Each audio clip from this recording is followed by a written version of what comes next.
قسما بالله رب العالمين ما ارتضينا غير دين الله دين فهو دين الحق دين الأنبياء إنه الإسلام نور وضياء. هذا الدر وهذه الكلم بمديح الهادي تنتظم ضاءت بالمختار الظلم وحلا في مولده النغم.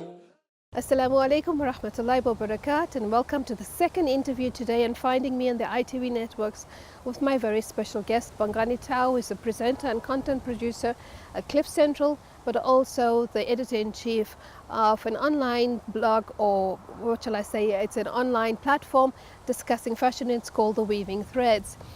In the first interview we spoke a lot about Bongani's childhood, of the difficulties that many young South Africans face.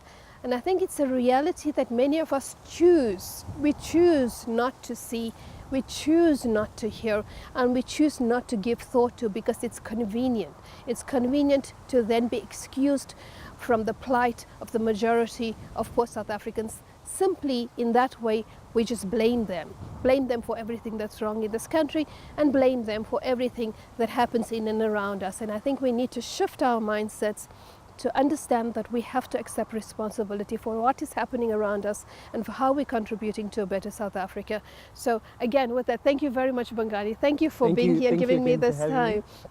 We're going to touch on something very traumatic at the moment now, which is about clinical depression, but then I want to go on to the more exciting parts of your life, which is about how you see fashion, how you've become a content producer, the whole concept of leadership, and how each of us can now start doing something different, and how did you lift yourself up.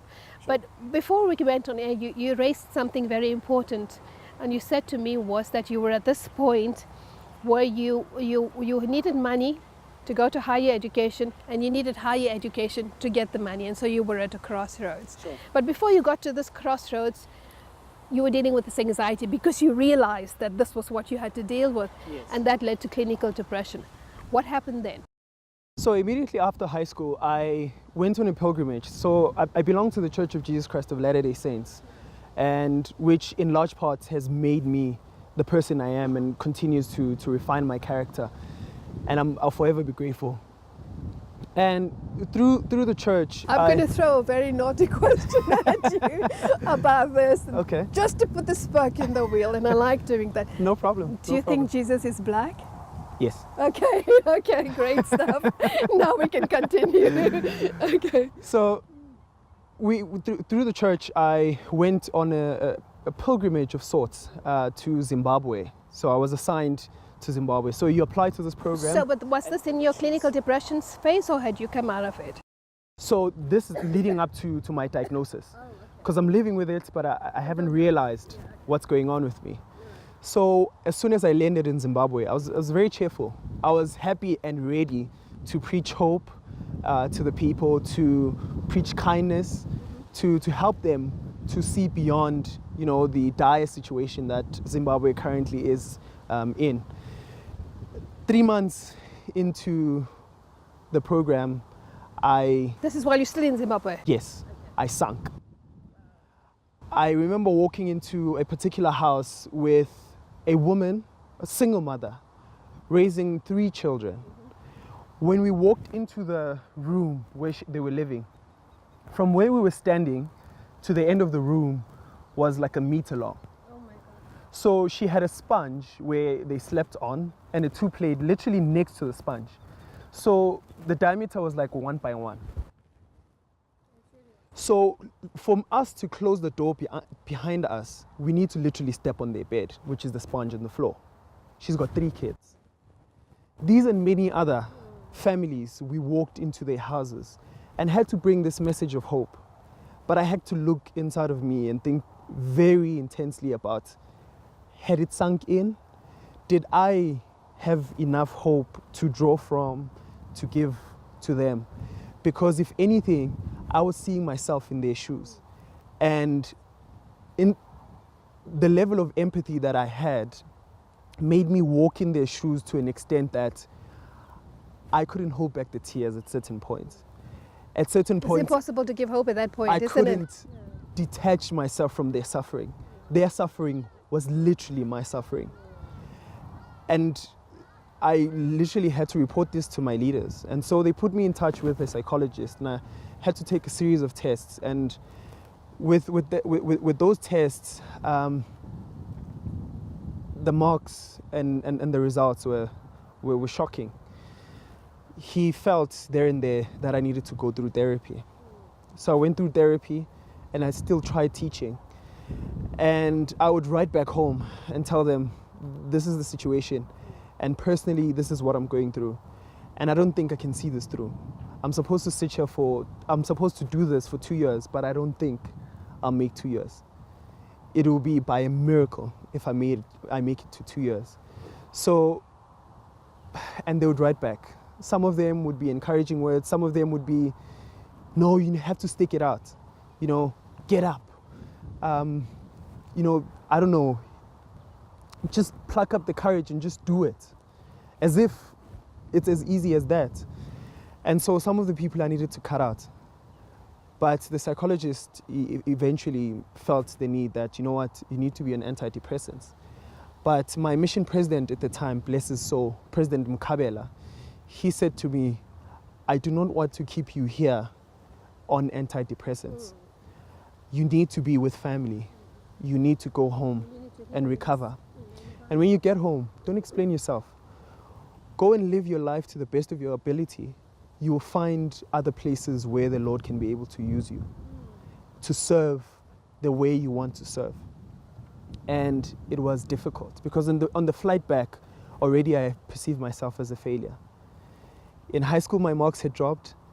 My background was something else as well. And now the reality of, will I become anything? So you finished school, but you couldn't go to varsity. So you started this particular project. Correct. And now you feel like you haven't been able to complete it either. Correct. So now I'm coming back home and I'm like, okay, I don't even know where I'm going to start with the funding for school. So I started applying for school, and I thought 2016 was going to be a turnaround because Verts accepted me because of my marks, and I had a scholarship program that was willing to fund me. And so I found a job that December just to work there and keep myself busy because I was on antidepressants and I literally needed to keep busy because I was literally on the verge of committing suicide. I had so many existential exercises. I just didn't see the reason to live. I just couldn't look beyond where I was at the time. So when you're in this dark place, like, are you constantly fighting with your thoughts, or are you just too exhausted with life that you just want to throw it all away? You know, I'm too exhausted because I'm fighting away, having to put up with what I've put up with, and now what seems as a dark place where I don't know if I'll ever see the light at the end of the tunnel. Bongani, do you think that looking at suffering every single day of your life, because if you grow up in a township, you look at suffering every single day of your life. It's not only you, it's your neighbor, it's your neighbor down the road, it's people across the street. So it affects you psychologically, mentally, emotionally. Like you said, and the only way to deal it sometimes is to drown your sorrows, to drink alcohol, or maybe become violent because you don't know how to express yourself. how to express Sure. it. But there comes a point in time where actually people start desensitizing themselves to pain. And then they just go on like robots, you know, just get through the day, just get through the day, just get through the day. And so you don't have the potential to pick yourself up and do better. Is that what happens? It does. And with a lot of the kids, especially my friends, and to this day I'm pained because a lot of the friends that had immense potential, that produced good marks, that had a bright future ahead of them, or what seemed to be a bright future, are on a popular drug called Nyaupe. Respect the person that came up with that because he has managed to destroy so many people in a fraction of time. And the effort as well is just minimal. But so many lives, so many families are broken. But even in terms of, sector policing and the way our law enforcement operates, they're not showing a determined effort to root out these illnesses. They know where the drug dealers are, they know where these things are, but you don't find any kind of a will, political, social, psychological, spiritual will, call it what you want, to get rid of these people and to work together with the communities and tell them, come, we need to get rid of this. Don't get me started about the public sector, because even the clinics, the ones that are situated in the township, literally a granny will walk in just needing one injection for them to be able to go back and provide for that one niece or nephew whose parent died because of AIDS, or any of a variable number of things, or absent father and mother, will walk into the clinic and not walk out because they don't have the injection. Imagine. How something is it? as simple as that. And a country as rich as South Africa, you know. It's like we're fast coming to the end of this section. Okay, so now you come home, you're forced to pick yourself up. What do you do? So I'm at my lowest at this point, and I meet a fantastic man who has been my mentor ever since, Kevin Farquharson, and he holds my hand throughout this process, and he says, you know what, I've been helping a lot of people, and I've been where you are. I'm currently dealing with depression myself, and I'm willing to help you. So he holds my hand and he helps me through the process. At a certain point, he takes me to Cliff Central for an interview. That interview becomes another one and another one.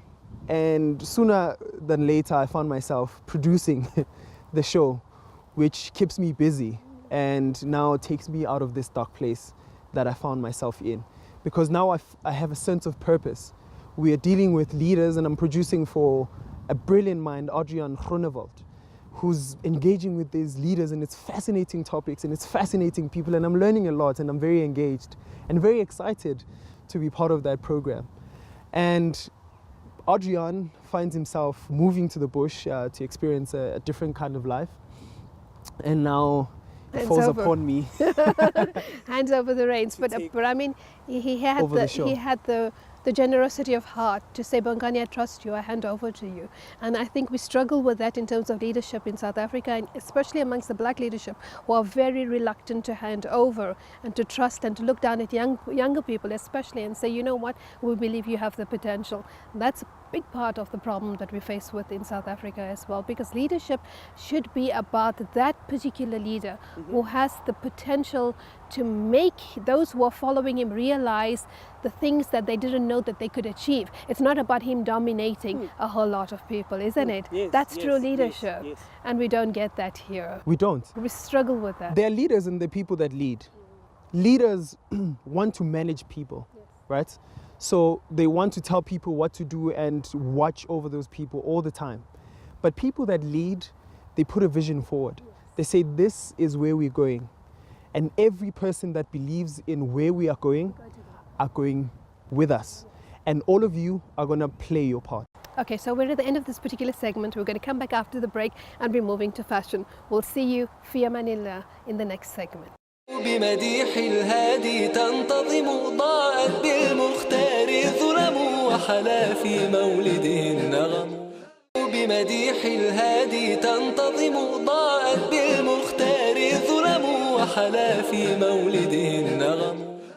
Assalamu alaikum wa rahmatullah, and welcome to the final segment of the second interview with Bongani Tau.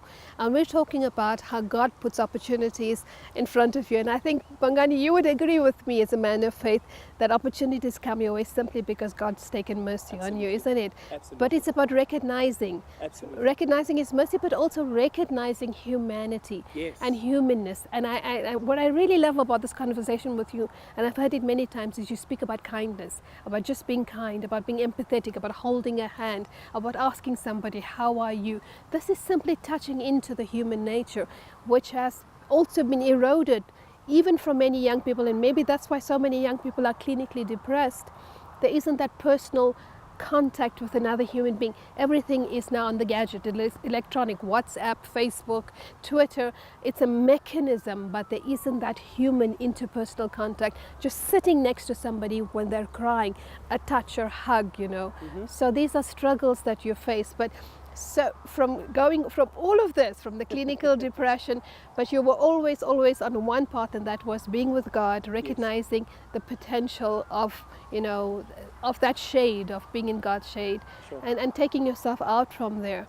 You come to Cliff Central, you're now content producing, now you're presenting.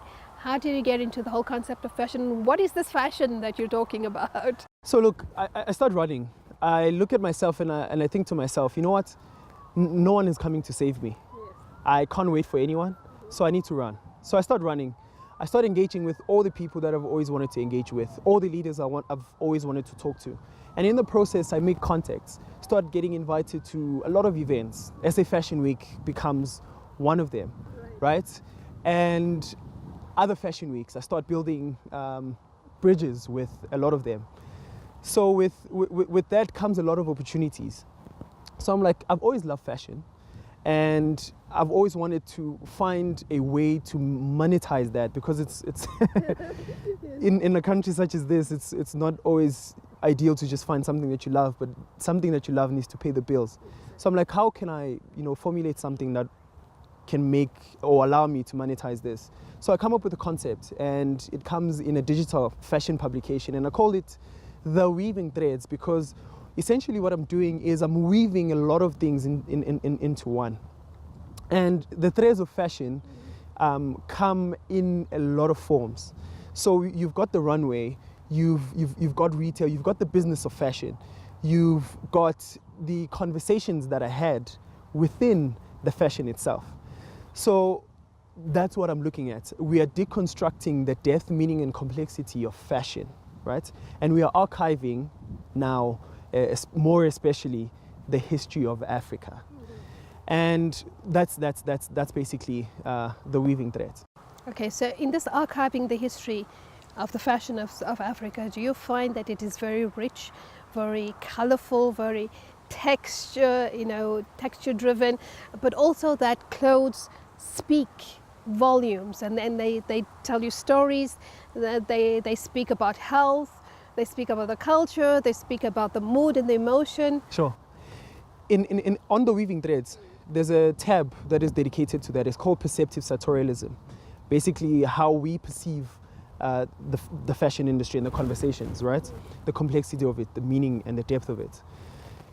When you look at Vogue, especially with the cover that they had with Beyonce, right?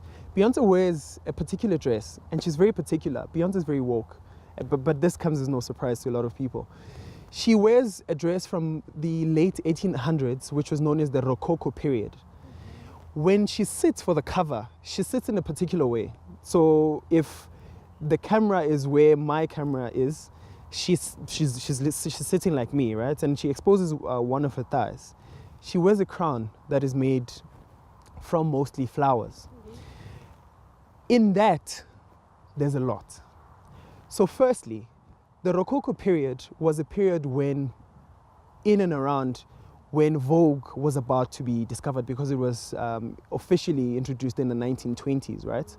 The first cover of Vogue had a white woman in a Rococo period type dress, but it was a white woman.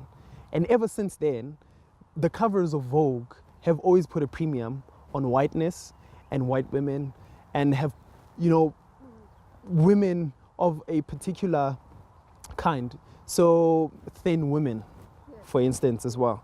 So now Beyonce comes in and says, we're going to take it back to the base, to the very founding days of Vogue, and we are going to change history from where it started. Another thing, if you've seen the Portrait de Négresse by Marie Benoit, that was one of the first paintings of a black subject. But it was a painting of a black subject in a post-colonial thought and context. And in a video that Beyonce and Jay-Z did for one of their recent music, she literally goes against every single painting at the Louvre where they shot the music video. But when she gets to the Portrait de Négresse, she doesn't do much. In the same frame as the Portrait de Négresse, she stands still, because she realizes that that portrait recognizes blackness. It's the first time when you're moving around the Louvre where the black person and the pigment is recognized and is put a premium on. So she recreates that on the cover of Vogue and puts a premium on black people. So basically using art, creativity, music to alter the perceptions, to transform and to bring in what we say today in South Africa as the decolonial discourse, again, reaffirming the value of blackness, isn't it? Correct. Archiving the history of South Africa. Look at the Congolese dandies, right? They said, we live in Congo, the situations are very dire, but we're going to form a group that is going to imagine themselves outside of the dire circumstances. So we're going to dress lavishly, right? According to the lavish of the West, obviously. Because these were efforts, in part, of black people wanting to be recognized. Because in the discourses of decoloniality, right, literally blackness is not recognized. So black people have been fighting to be recognized. So the Congolese dandies wear these fancy clothes and these bright colors because they want to be recognized, and they want blackness to be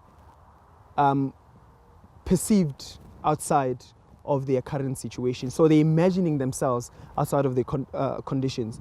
You look at the low lives in the Bronx, right? In the early 90s, when Ralph Lauren started Polo, they started wearing Polo because Polo at that time was a symbol of a white, wealthy man.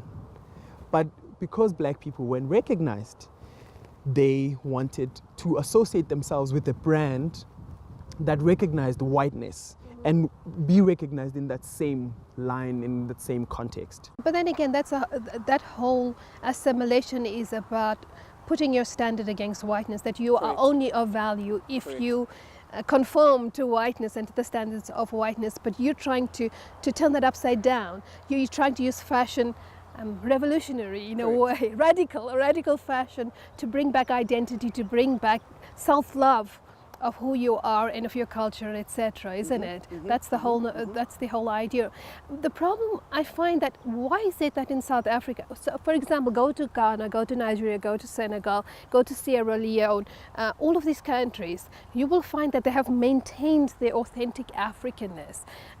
South Africa, yes, being the last colonial enclave, our young people have lost that. They've lost that identity. But since 2014, 15, since Facebook Wall, etc., I see young people are beginning to dabble with and begin to get that. But still, there is this preoccupation with an understanding that I'm successful if I'm like the white person. Never that I'm successful if I draw my own authenticity out. Do you understand? Do you find that you're struggling to break that block? I am. And a large part of why we exist is basically to dismantle that, because luxury for the longest of times has been Eurocentric, and because of that, and luxury, somebody defined luxury for me very beautifully. It says, for you to have luxury, you need to have culture, because for you to define luxury, you need to define it within a cultural context, right? So because obviously the Europeans came in and they took over, and their culture, especially in South Africa, became essentially in large parts part of our culture. They enforced it on us. Now, even our luxury was defined in their culture, which has posed a big problem. That's why a David Lale still struggles 15, 20 years into business. That's why a lot of other designers have gone in and out, because a person would rather spend $30,000 on a Burberry trench coat and buy into the culture of Paris than do so with someone within the African context. So we need to look at our African designers. Latuma Ngogolo, for instance, he took the Xhosa culture, he put a premium on it. He defined luxury within the South African context in the Xhosa culture, and he's sparking a lot of international interest. And right now, a lot of people are looking at Africa for solutions. A lot of people are looking at Africa. There's a lot of interest. So a lot of designers need to start tapping into our culture, but media. Media plays a very essential role. Media still puts a lot of beautiful editorials in our magazines to say, look, if you want to be beautiful, if you want to be great, if you want to be perceived as luxurious, you need to wear a particular brand. And we're saying, no, it doesn't work like that. But the problem is, although international internationally there is a spark of interest. Locally, the people still have to buy into that idea, isn't it? So in many ways, I love this. Professor Zondi, who's my HOD in political science, he has a very nice thing at the bottom, and I'm not going to phrase it exactly, but he said, it's written by somebody, and it says, I freed 1,000 slaves and I would have freed 1,000 more if they but knew that they were bonded. Wow. You know, so that's where we are. Where South Africans still don't realize that they are so caught up, they're still so colonized, they're so bonded by these chains of Western identity and Western superiority that we haven't been able to move forward. And we're right at the end, last parting words. Last parting words would be, go out and check out www.theweavingthreads, and I guess I'll challenge the media to start focusing and putting a premium on our local designers. A lot of publications out there don't care for our designers. European publications are putting a premium on their designers. If we're not going to do that for our designers, we're not going to grow our fashion industry. The fashion industry makes about $1.43 trillion every single year, and we need to start taking our share in that. And for us to do that is to define luxury within our African context, put a premium on our designers and put a premium on our culture, and define luxury within our cultures. But at the same time, it's about lifting ourselves, isn't it? Correct. Okay, thank you very much, Bongani, for sharing this time. We could have spoken a lot more, but I'll bring you back again at another time when we see the progress that you have made and the path that you have charted for yourself. Fi amanillah, wassalamu alaikum wa rahmatullah.